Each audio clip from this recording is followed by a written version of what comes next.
Les fortes pluies de la nuit dernière ont provoqué des inondations, principalement dans le nord du pays. Ce matin, sur la côte est, plusieurs habitants sont restés isolés dans leur vallée. Les plantations ont notamment été noyées par les rivières en crue, comme ici à la tribu de Tiwaka sur Pointe-Dimier.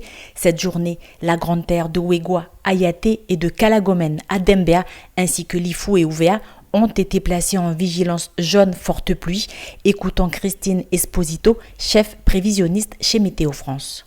Les régions les plus impactées, ça a été Ouvéa, le centre de la côte est, le relief, et puis également le centre de la côte ouest, où là on a eu jusqu'à 90 mm sur les 12 dernières heures.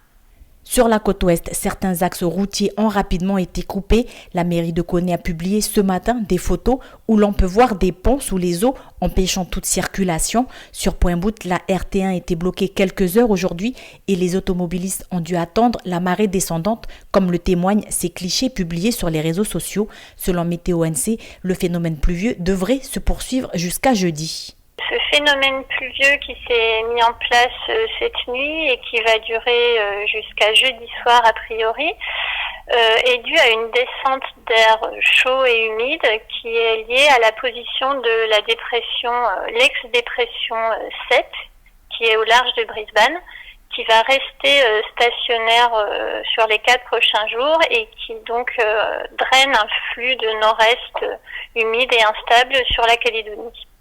Pour cette nuit, peu d'évolution avec de fortes averses orageuses possibles sur la côte est, le centre de la côte ouest, Lifou et Ouvea. Pour l'instant, on a identifié des zones à surveiller sur le prochain week-end, le week-end à venir, où il pourrait y avoir une dépression qui se formerait entre Vanuatu et Fidji. Mais sur les prévisions actuelles, elle n'impacterait pas la Nouvelle-Calédonie sur la semaine à venir. Et pour rappel, si vous devez vous déplacer dans les prochains jours, il ne faut en aucun cas s'engager à pied ou en voiture sur une voie submergée.